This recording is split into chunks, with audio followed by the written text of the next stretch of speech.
আজকের ক্লাসের মূল বিষয় হলো যে জানে তার কিন্তু ভুল হয়, যে জানে না তার ভুলের কোনো প্রশ্নই নেই। এই সম্পর্কে একটা যুক্তি তোমাদের বলি। তোমাকে যদি কেউ কোনোদিন বলে কি ঘোড়ার ডিম ভেঙে গেছে, তাহলে তুমি শুধু হাসবে। কেন বলো তো? কারণ ঘোড়ার তো ডিমই হয় না, জাস্ট একটা কথা আছে। কিন্তু আমি যদি বলি তোমাদের কি হাঁসের ডিম ভেঙে গেছে, তো সেক্ষেত্রে একটা হতে পারে। তো সত্যি কথা বলতে গেলে যার অস্তিত্ব আছে, ঠিক আছে, তো তার কিন্তু ধ্বংস আছে, যার অস্তিত্ব নেই তার ধ্বংসও নেই। তো তোমাদের এই ফোর্থ সেমিস্টারে বিগত কয়েকদিন ধরে আমার চ্যানেলে তোমরা প্রায় ক্লাস দেখছো বা করছো, বা স্কুলে বা টিউশনে অনেক ক্লাস তোমরা করেছো, অনেক কিছু শিখেছো, তার জন্য তোমাদের ধন্যবাদ। বা মন থেকে প্রার্থনা করি ভালো একটা রেজাল্ট তোমাদের হোক। কিন্তু এই যে জানার সঙ্গে ভুল, এটা কিন্তু অতপ্রতভাবে জড়িত। মানে তুমি মনে করবে কি না আমার সব কিছু তো ঠিকই হয়ে গেছে, কিন্তু কোন একটা জায়গায় নট বা ভেল বা ইম্পাইজ কোন একটা জায়গায় টি বা এ তুমি হয়তো তোমার অনিচ্ছাকৃতই সেটা হয়ে গেছে। হ্যাঁ, এই জায়গা থেকে তোমাকে কিন্তু বারবার বলি একদম সচেতন থাকতে হবে। তুমি ইতিহাস বলো, রাষ্ট্রবিজ্ঞান বা অন্যান্য সাবজেক্ট গুলো বলো, বা বাংলা বলো, বানিয়ে তুমি লিখতে পারবে, কিন্তু দর্শনের যে লজিকগুলো আছে সেগুলোও তুমি পারবে, কিন্তু একদম মস্তিষ্ক ঠান্ডা রেখে। তোমার মস্তিষ্ক কোনো একটা জায়গায় যদি বিশৃঙ্খল হয়ে যায়, তাহলে কিন্তু এফের জায়গায় যদি টি পড়ে যায়, তাহলে কিন্তু তিনের জায়গায় দুই বা এক, কোনো কম্প্রোমাইজ নয়, ডাইরেক্ট কিন্তু জিরো।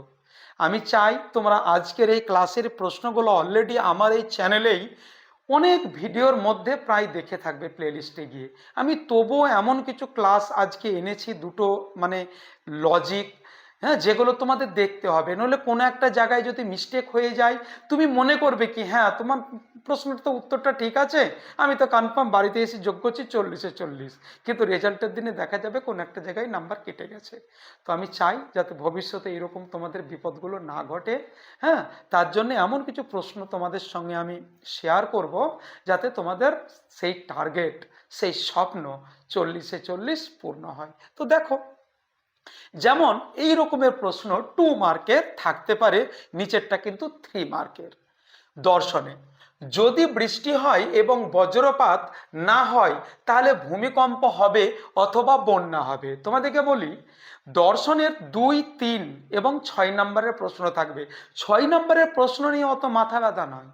ভালো যদি রেজাল্ট করতে হয় তাহলে 2 এবং 3 নম্বরের প্রশ্নের উপরে তোমাদেরকে বেশি গুরুত্ব দিতে হবে। তাছাড়া 6 নম্বরের আমি অলরেডি অনেক সাজেশন দিয়ে দিয়েছি, তোমরা কিন্তু দেখে নেবে। এই প্রশ্নগুলো বেশি তোমরা ক্লাসগুলো করবে। যদি বৃষ্টি হয় এবং বজ্রপাত না হয়, তাহলে ভূমিকম্প হবে অথবা বন্যা হবে, প্রতিকায়িত করো। এই রকমের প্রশ্ন তোমরা কিভাবে করবে একদম নিখুঁত নাম্বার পাওয়ার জন্য? সর্বপ্রথমে তুমি তোমার উত্তরপত্রে ডান দিকে লিখে রাখবে ধরি। অবশ্যই এখানে পাঠ কতগুলো আছে আগে তোমাকে জানতে হবে, এটা কোন বচনে আছে। দেখো, এখানে আছে যদি, এখানে আছে তাহলে।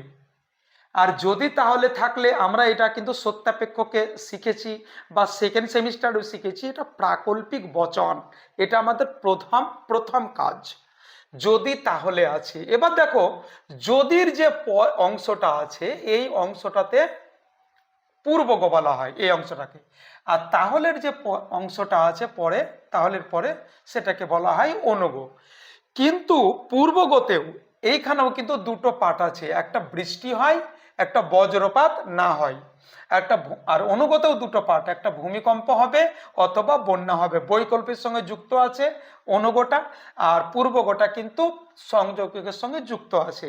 এটা কিভাবে তুমি উত্তরে যাবে দেখো, একদম ধৈর্য সহকারে। কিন্তু ধরি প্রথমে বৃষ্টি হয়, এখানে তুমি লিখবে বৃষ্টি হয়, একদম পি ধরে নাও। বজ্রপাত হয়, কোনোদিন তুমি যখন ধরবে তখন নেগেটিভটা ধরার দরকার নেই, তুমি পজিটিভই ধরবে, নেগেটিভটা তুমি পরে করে নেবে। কিভাবে সেটাও নিয়ে আমি আলোচনা করছি। বজ্রপাত হয়, যতই তোমার না থাক তুমি নাটা অ্যাভয়েড করে এখানে ধরবে। বজ্রপাত হয়, এখানে কি ধরো, ভূমিকম্প হবে, ভূমিকম্প হবে, এটাকে তুমি কি ধরবে? আর ধরবে। আর আর বন্যা হবে, এটাকে তুমি এস ধরবে। তুমি তোমার নিজের ইচ্ছা অনুযায়ী লেটার নিতে পারো, সেই নিয়ে কোনো বাধা নিষেধ নেই। আমি আমার মতন নিয়েছি, এগুলো নিতে পারো, অন্য যে কোনো তুমি লেটার নিতে পারো, তবে তুমি যেটা নেবে সেটা এখানে বসাবে। এবার দেখো, যদি তাহলে প্রাকল্পিক বচনে অনুযায়ী আমি এটা করব। দেখো, বৃষ্টি হয়, কি ধরেছিলে? পি। একদম অ্যান্সারে আমরা যাচ্ছি এখন। তাহলে পি আমি দিয়ে দিলাম, এবং এর জন্য তোমরা জানো ডট। তোমরা যারা নতুন ক্লাস করছো, তোমরা প্লেলিস্টে গিয়ে সত্যাপেক্ষকের অধ্যায়টা দেখবে, তাহলে কিন্তু এই ব্যাপারগুলো বিস্তারিত আলোচনা করা হয়েছে, তোমরা দেখে নেবে। আমি জাস্ট একটা প্রশ্ন নিয়ে উত্তর নিয়ে আলোচনা করছি। তাহলে বৃষ্টি হয় পি, এবং আছে ডট হলো বজ্রপাত না হয়। বজ্রপাত হয়কে আমি কিউ ধরেছিলাম, আর নার বদলে কিন্তু নট হয়, নট কিউ। তাহলে বজ্রপাত কিউ, আর নার জন্য কিন্তু নট। তাহলে এইটা একটা অংশ। তাহলে পূর্বগোটা হয়ে গেল। আর যদি আর তাহলে আছে বলে আর একটা পার্ট শুরু হওয়ার আগে ইম্পাইজ, এই প্রত্যেকটা হবে।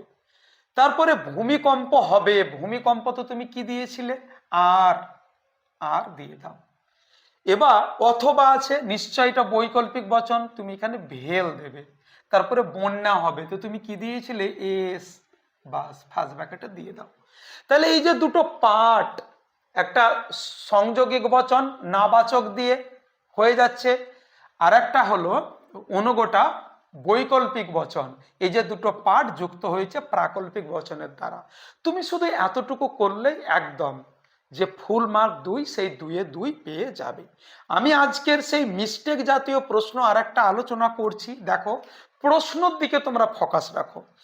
এ বি সি সত্য এবং এ এক্স ওয়াই জেড মিথ্যা হলে বচন আকারটি সত্য মূল্য নির্ণয় করো। তোমরা বিভিন্ন রকমের সত্য সারণী অলরেডি শিখেই ফেলেছো, যেহেতু আমাদের সামনেই পরীক্ষা। তোমরা সত্য সারণীর সাহায্য করেছো, তারপরে এবিসি সত্য করেছো, তারপরে এবিসি সত্য এক্স ওয়াইয়ের সত্য মূল্য জানা নেই, বিভিন্ন রকমের করেছো। তার মধ্য থেকে আমি একটা প্রশ্ন আজকের এই ক্লাসে বেছে নিয়েছি। দেখো, এই জাতীয় প্রশ্ন একদম সরলের মতন তোমরা করবে। তাহলে এই প্রথমে নটটা দেবে, তারপরে ব্যাকেট নাও, তারপরে আবার নট নাও, তারপরে প্রথম কাজ লেটারের মানগুলো বসিয়ে নেবে।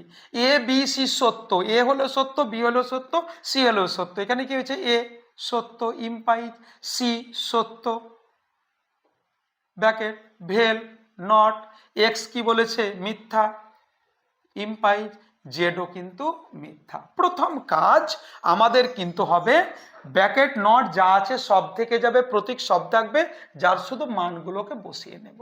ঠিক আছে? তো T implies T, well not, F F, clear. এবার এই নটটা থাকবে এখানে, চলে এসো ত্রিপুল বার, তারপরে আবার নটটা, এই না সরি, এখানে ব্যাকেটটা থাকবে, তারপরে নটটা চলে আসবে। তারপরে এই ফার্স্ট ব্যাকেটের কাজ করব আমি, কিন্তু করা যাবে না, এই পাশাপাশি দুটো প্রতীক থাকলে কিন্তু আগে নটের কাজ করতে হয় সব সময়তেই।